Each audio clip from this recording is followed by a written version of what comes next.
Okay, I am live. Hello, hello, hello. It is December the 11th.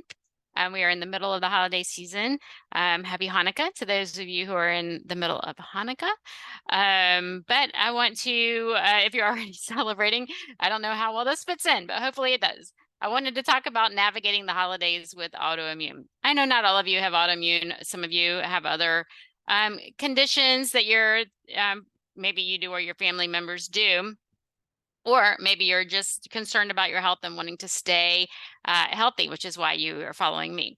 I'm all about the food, of course. So a lot of you are attracted to the food and food strategies, but that's a key part of it as well, right? And so I don't know where to look. I'm looking at two different cameras. So I want to talk about navigating the holidays with an autoimmune condition. If you're in remission, trying to prevent a flare, or if you currently are dealing with antibodies, how to tame that fire during the holidays. Ooh, that can be really difficult. So let's talk about, first of all, staying healthy.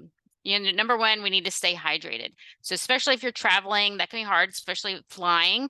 The first thing I do when I get through the gate is I go and get my water. So I just recently bought a Life straw. I don't know if you've seen that. You can get them on Amazon, but it's supposed to even filter chlorine and fluoride. And so I just go to the tall filling station and fill up my water bottle. It's a water bottle that has the straw inside of it. That's easy. If I don't have that, then I just go and buy the big water bottle and I just make it a goal to finish the water on the flight. If you're traveling in the car, it's hard. You don't know how often you can stop. Maybe you're driving somewhere you've been before and you know where all the stops are, but you do want to stay very, very well hydrated. Something else you want to do is make sure that you are looking at foods. For me, I Google ahead, where are we going to stop to eat? And I Google menus. What's going to be safe for me. If you have an autoimmune condition, then gluten is out, dairy is out. And so I use the Happy Cow app and I use Find Me Gluten Free, those two apps. And sometimes I have to cross-reference. Sometimes one of them will say that, if I look at Happy Cow, it'll say restaurant has gluten-free. That makes it easy for me. Sometimes when I look at Find Me Gluten-Free, it'll say vegan options. And so that helps me too. And then sometimes I just Google restaurant menus, where are we going? What would be easy to stop at? And then I pull up menus. Don't assume that things are gluten-free. Many, many salad dressings have things in them that you don't want to eat. If for me, like I can't have anything with distilled vinegar. Well, that rules out all salad dressings unless I make my own. Or I get an apple cider vinegar. I've done that before. Just off a grocery store shelf and taken it with me. So that's just one of my things that I do for food. I pack foods to go with me. So I have a flight coming up. And so I bought some protein powder and some nut mixes that I can take with me. So if nothing else, I at least have protein powder and nuts for breakfast that can stir water in if I can't find something helpful. It's going to be harder to find greens and fresh vegetables. And so that's something that I will be working on my trip. So hopefully those of you are able to plan ahead and come up with those things too. Because we want to make sure we get those in too to help us stay healthy. And then we want to make sure we're getting good quality sleep. If you are changing time zones, that's really difficult, trying to adjust. I know if I'm only traveling 1 or 2 hours away, time zones away, then I try to just stay on my home time zone, which can be a little bit challenging, right? Eating dinner early or eating dinner just trying to stay with my own time zone so that I can easily transition back. If you're going farther away, then you want to adjust as easily as possible so that you aren't wasting a day sleeping unless that's something you need. Maybe you do need to waste a day sleeping. Some people take sleep vacations where they just go and plan on sleeping, which can be helpful too, especially if you're in a flare. And then, so something else that's helpful is we need to look at stress. So if you're traveling, that can be stress. Sometimes when we're in a group of people, like holiday parties, set your boundaries. You don't have to go to a party just because you were invited. What feels good and right to you? If it starts to feel stressful, you start to feel that in your chest, then that's your sign, right? I'm not doing this today. And communicating, if you are with friends and loved ones, then just communicate with them, share with them your needs, let them know, what, maybe I will come by, but I may leave suddenly, just so they know, hey, I'm going to slip out the back door when you're not watching. and just let them know. And if, if they're your friends and they're their family, they love you, and it's safe to do that. You can do that, right? Um, so what do you do? Like a lot of times we'll have somebody that will say, well, it's just this once, you can eat this food. Of course you can eat it. I had a grandmother that would get really upset if you didn't eat her pie. She was known as the pie lady, and she would cut the slices herself, and they were ginormous. And she would be so upset if you didn't eat the whole thing. And so like, I definitely couldn't eat that now, dairy and gluten in the pie, right? I probably couldn't eat it back then. I just didn't know it. And so, maybe it's just not going to our house, or, having to leave before the pie is served, or something, right?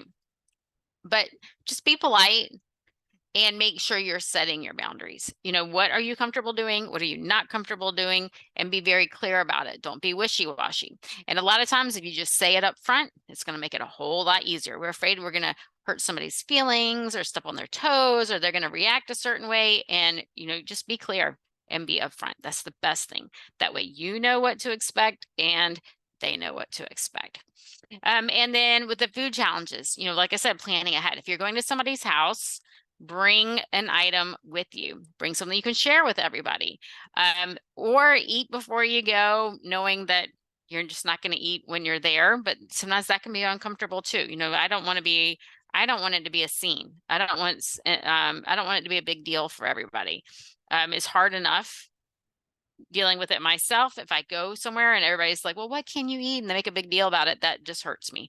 And so just bring something that you can share, and you don't even have to tell anybody, hey, this is gluten-free, dairy-free. It's whatever you bring, just bring something that's good, that that you enjoy.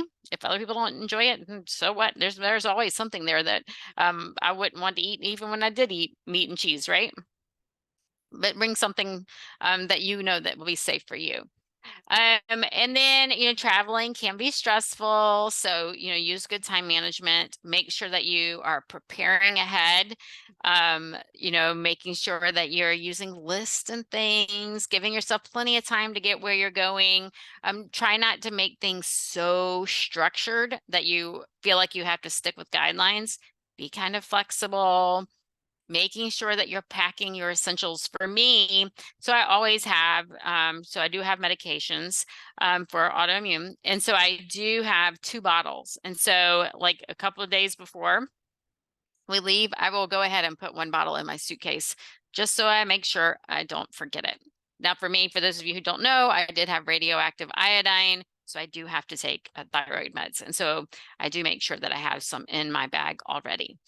And so even if you only have 1 bottle, just split it up, put the prescription bottle, the real thing, in your bag, just in case you have any trouble, especially if you're going to the airport or something like that, right? And then plan where you can stop. Make sure that you're not pushing yourself too hard, making sure that you have breaks and things like that. And then making sure that you have downtime. Remember, as part of your self-care, which is taking care of yourself, you need good quality sleep. You need rest throughout the day. We don't want high stress all day. If you are hosting people, making sure that you are taking breaks throughout the day. It's the holidays. It's a season of love and hope and peace. And so making sure that you find that in your day. Anytime you start to get anxious, or getting that feeling in your chest, or worrying about different things, that's your sign. Hey, I need to pause for a minute. I need to focus on my breathing. I can name a couple of things that I love, things that I'm grateful for, and that just helps to bring me back into the moment and calm me down. And so sometimes those are good too. And so drinking lots of water, getting good quality sleep, taking breaks through the day, planning ahead, looking for the rainbow foods, phytonutrients. We want those vitamins and minerals. Don't skimp on those foods. Now, there are going to be some foods, like especially where I'm going, there are going to be some gluten-free vegan things that I would not normally eat, but I'm not going to tell myself not to eat them. I am actually going to enjoy those foods that I know are still safe for me. Right. And so making sure that you're making choices that are good and safe for you. Yesterday, I had some peanut butter in a treat that my daughter made. And I know I can't have peanut butter, but for me, it's usually a 3-day response. I only ate it yesterday, and I have eye swelling and eye pain today. And so I will definitely avoid peanuts and peanut butter the rest of the holiday season.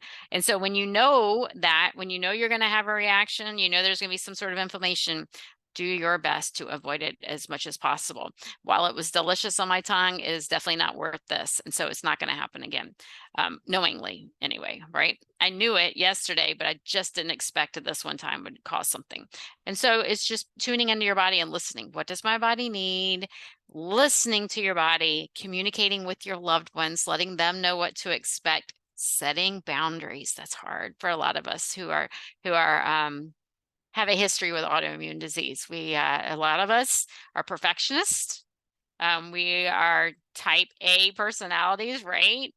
And we're people pleasers. And so taking care, let's please this person here, right? Please yourself, take care of yourself, set clear boundaries, and make sure that you are embracing the love and the joy and the peace and the hope that this season brings.